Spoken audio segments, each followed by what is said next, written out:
Всем привет! В этом видео вы узнаете, как эксплуатировать электросамокат зимой, как утеплить аккумулятор и как сделать это правильно. Расскажу, на что обращать особое внимание, если вы хотите купить зимний электросамокат или, проще сказать, всесезонный.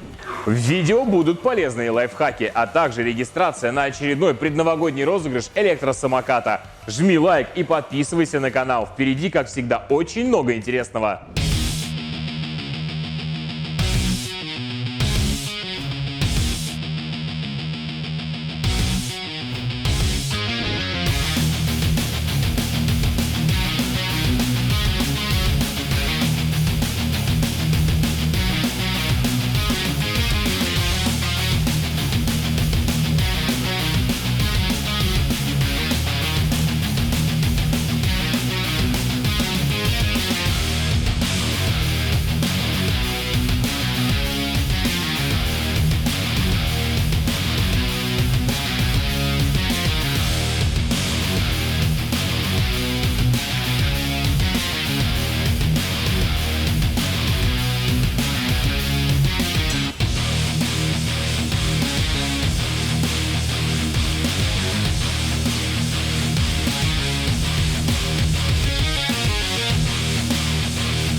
С вами Роман, испытатель электротранспорта, и в преддверии зимы встает очень актуальный вопрос: как ездить на электросамокате и что для этого нужно сделать? Нельзя ездить на самокате зимой. Это что еще за хрень? Это я. Здравый смысл техники безопасности. Ты мелкое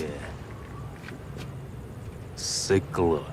Да, друзья, как вы уже поняли, данный ролик не для хранения электросамоката зимой. Это видео для зимнего использования. Для настоящего хардкора. Если же вы хотите закрыть железного коня в чулане, то переходите по ссылке в верхнем углу экрана. Там есть все необходимое и даже больше. Ну что, друзья, теперь, когда неженки, укрывшись теплыми пледами, пошли смотреть полезное видео, думаю, можем начинать.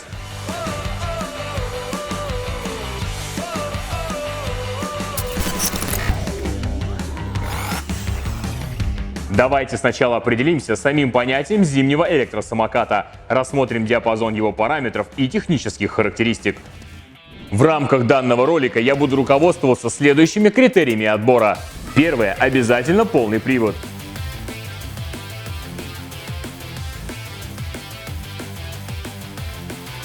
Второе – установленные покрышки с глубоким протектором или возможность замены резины на таковую. Третье – мощность на каждое мотор-колесо не менее 800 Вт или 1600 Вт общей мощности.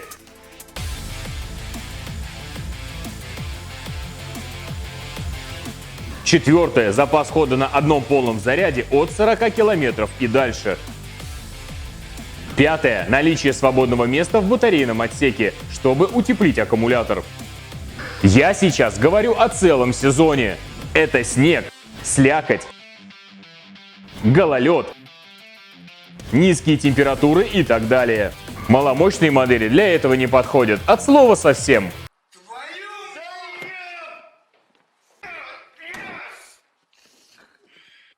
В качестве примера возьму модель электросамоката Kurus M10 2020 года. Спасибо магазину Герасмарт, который не только предоставляет технику на мои испытания, но и место для проведения съемок. Должен отметить, что это далеко не золотой стандарт для зимних покатушек, однако отличный вариант для демонстрации в качестве примера. На рынке также существуют и другие варианты электросамокатов, которые легко можно использовать для всесезонной эксплуатации. Примерный список у вас на экране. Если необходимо, поставьте видео на паузу. Все показанные модели можно изучить подробнее на сайте магазина. Ссылка находится в описании. Итак, проверяем главные параметры. Полный привод с мощностью 1200 Вт на каждое колесо. Отлично. Глубокий протектор с возможностью поездки в условиях бездорожья по снегу и слякоти. Есть. Кстати, некоторые владельцы мощных электросамокатов умудряются устанавливать даже шипованную резину. Смысл в этом есть, только если собираетесь кататься преимущественно в гололед. При поездках по асфальту и слякоти шипы будут попросту стачиваться. Едем дальше. 52-вольтовая батарея емкостью 30 ампер-часов, что в среднем дает неплохую дальность поездки при моем весе по 100 кг, около 60 км. То, что нужно для зимнего тест-драйва. Ну и главное, наличие свободного места вокруг аккумулятора не менее 3 мм. Для прокладки фольгированной теплоизоляции. Бонусом здесь установлены пневматические амортизаторы на переднем и заднем рычаге. На амортизаторы обращайте особое внимание. Далеко не все из них будут радовать владельца комфортной поездкой при пониженной температуре. Так, например, эластомеры просто превращаются в бревно, а масло имеет свойство становиться густым.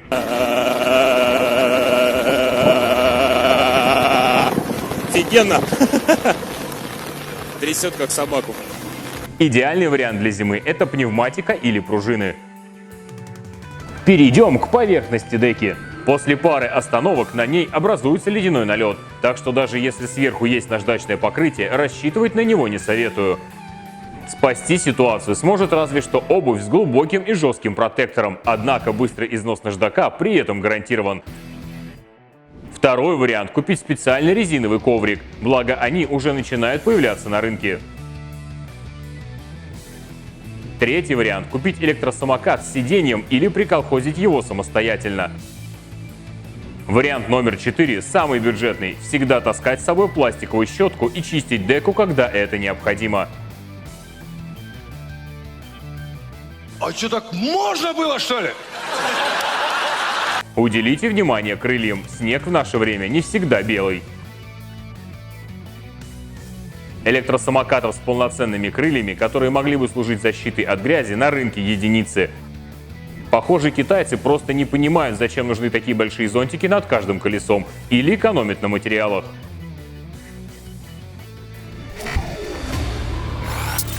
А теперь очень важно. Зимнее время года редко балует нас своим постоянством, да и реагенты делают свое дело. И если вы позаботились о крыльях и защите себя хорошего, не стоит забывать о самом транспортном средстве. Сдайте электросамокат в специализированный сервисный центр для полной гидроизоляции. Проводить подобную процедуру самостоятельно лично я не советую. Есть профессионалы, которые занимаются этим по нескольку раз в день и в курсе всех подводных камней, о которых вряд ли станут писать на форумах. Хотя, если вам не жалко электросамокат стоимостью от 50к и выше, то можете рискнуть. И предупреждаю, при самостоятельном вмешательстве вы 100% лишаетесь гарантии.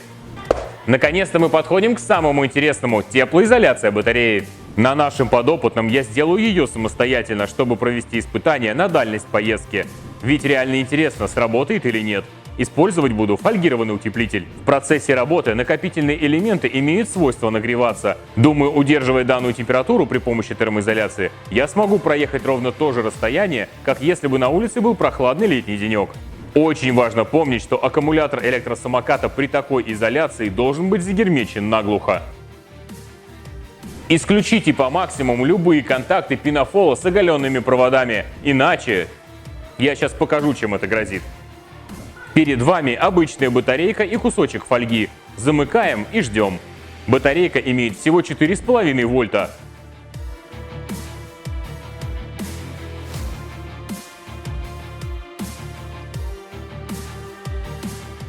А в аккумуляторе самоката от 48 до 60. Если замкнет, то вспыхнет как спичка. А кто сказал, что будет легко? Я же предупреждал о хардкоре. А почему бы не установить вокруг аккумулятора слаботочные нагревательные элементы? Это, конечно, возможно, но есть 3 жирных нюанса. Первое. Абсолютно все производители категорически запрещают обогрев литий-ионных батарей при помощи внешних источников тепла. Потому что это приводит к быстрой потере общей емкости и деградации накопительных элементов. Может привести к перегреву и, как следствие, к взрыву аккумулятора.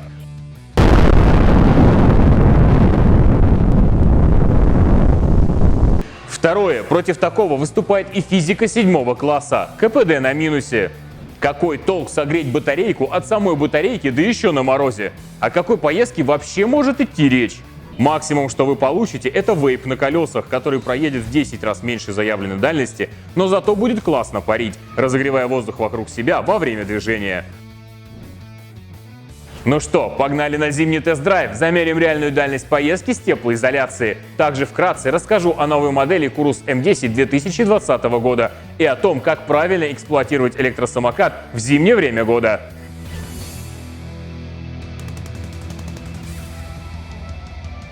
Зима на улице. Посмотрим. Сегодня 1 декабря. Значит, температура -1. Снежок идет. В общем, ветер переменный. 4,8 метров в секунду.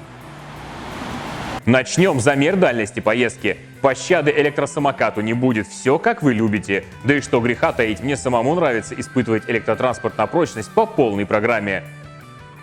Сначала замерим максимальную скорость, так как это просто любопытно. Но главное, сравним показатели одометра и GPS. Есть ли расхождения и какие? На бортовом показывает аж 78.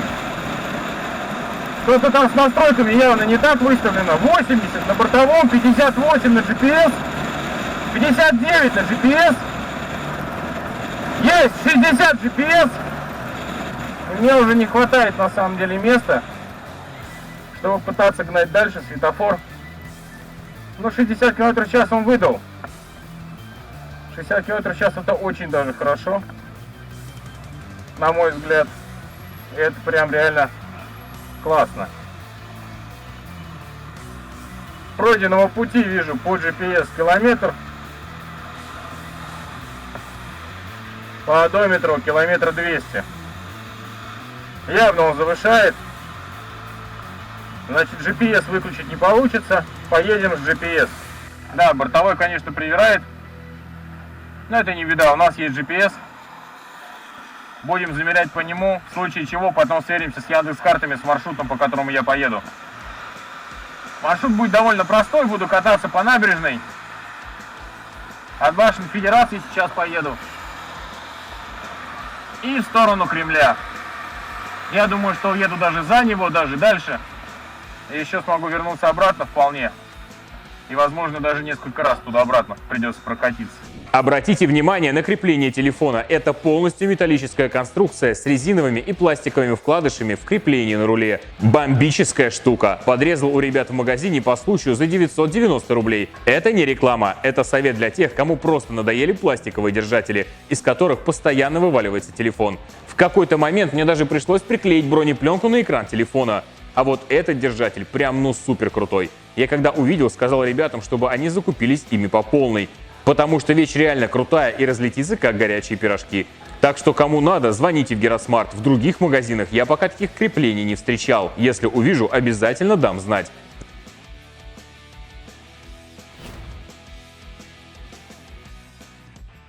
Кстати, то, что я говорил вам по поводу крыльев, я ни разу не преувеличивал. Обязательно делайте прям. Крылья наращивайте как можете по максимуму. Смотрите, что у меня с ногами сейчас. На ногах полный алис. Ноги уже грязные и мокрые. Проехал всего 3 километра, ну почти 3 километра. Ноги уже мокрые. Но вот все для вас, как говорится. Раз уж назвался груздем, полезай в лукошко. Значит, едем дальше. Выкатываем самокатик.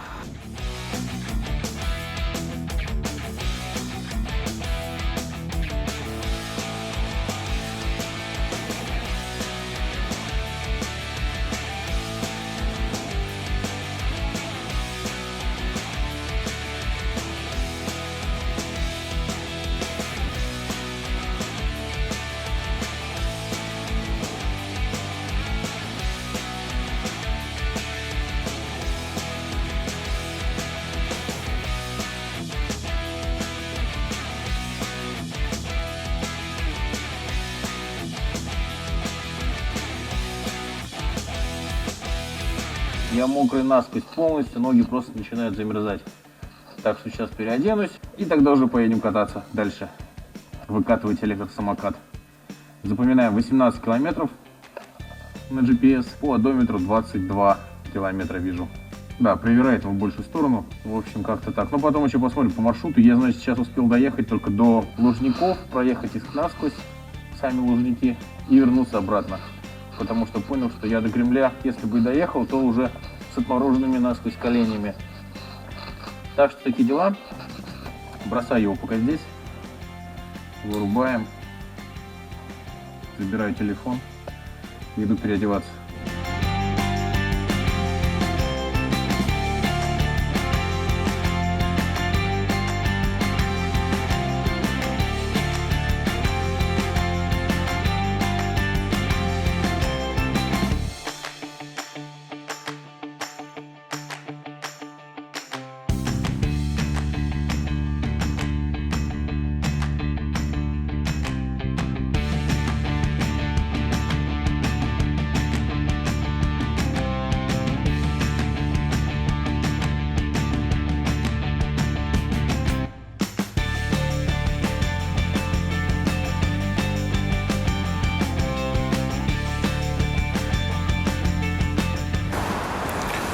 Так, ну что, друзья, 36 километров пройдено по GPS непосредственно, вольтаж 49,3.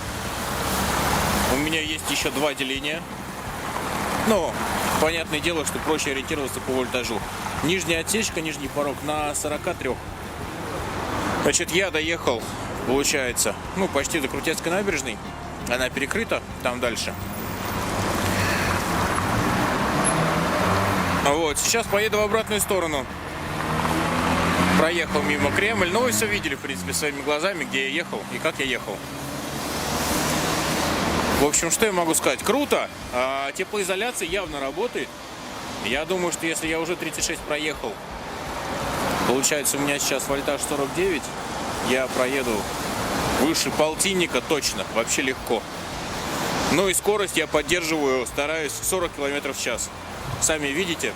В общем, домой я заезжал, переоделся, вот такую вот фигню себе прибабахал. Сразу не додумался до этого. То есть, если крыло мы с ребятами в магазине сделали, нарастили, чтобы меня не заливало сзади, то вот здесь не подумали. Посмотрите на стойку. Полная жесть. Я был насквозь мокрый. В общем, взял вот такую вот обычную ерунду пластиковую. Ну, это панелька, вагонка, как ее еще можно назвать. Такая строительная ерунда. Кусочек у меня дома валялся.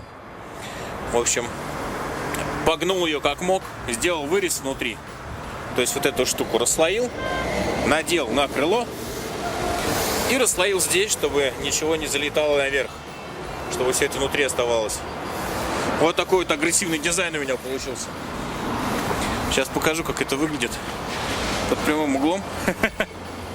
Такой зубастый получился электросамокат. В общем, начинаю ехать назад. Как раз, я думаю, будет еще около 15 километров, 20. Но я еще по карте выведу вам общий маршрут. Как я доехал до Лужников, вернулся обратно. Причем проехав уже Лужники насквозь и понял, что не доеду до сюда, если не вернусь назад и не переоденусь. Так что вот так. Теплоизоляция-то работает. Едем дальше.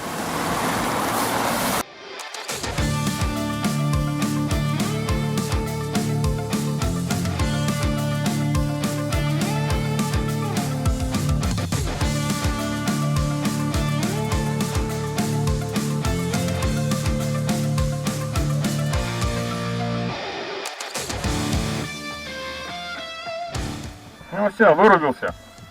Прям вот на ваших глазах вырубился.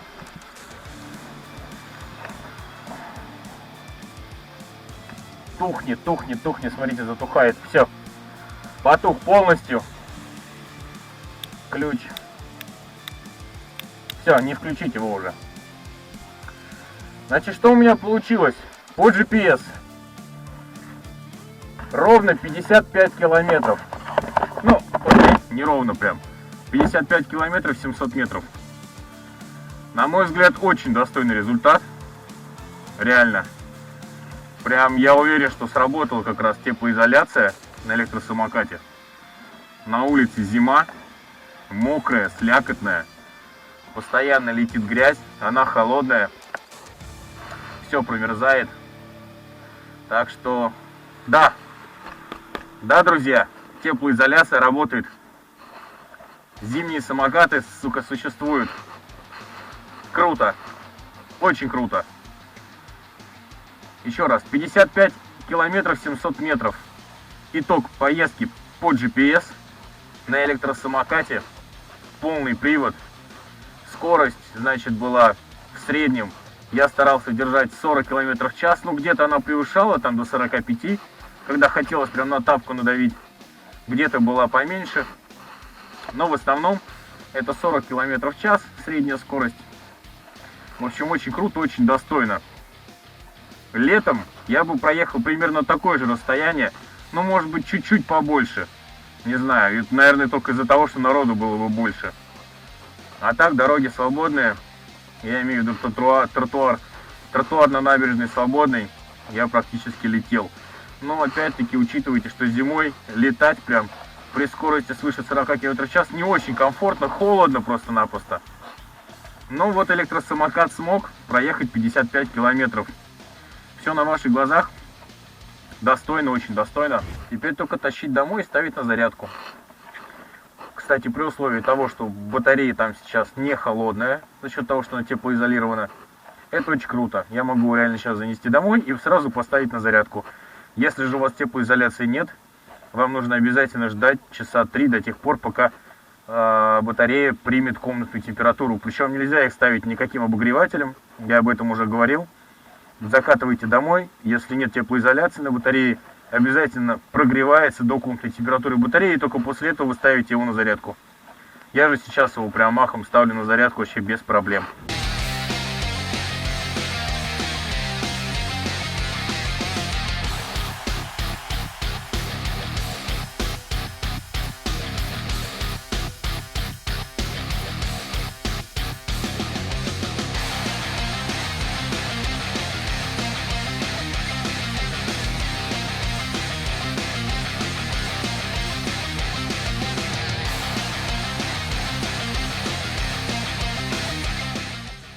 Защитная экипировка зимой – первое дело. Во-первых, теплее. Во-вторых, спасает от нежелательных травм, шанс получения которых увеличивается в зимнее время года.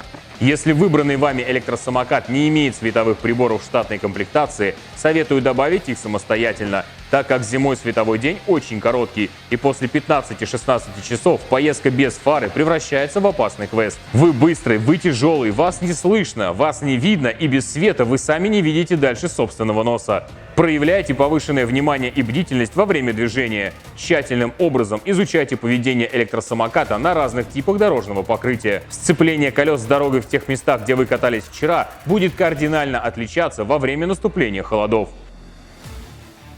Строго контролируйте скоростной режим поездки, чтобы успеть среагировать и применить торможение в случае возникновения препятствия на пути. Даже в безлюдных местах под колеса может прилететь сюрприз в виде ребенка верхом на ватрушке.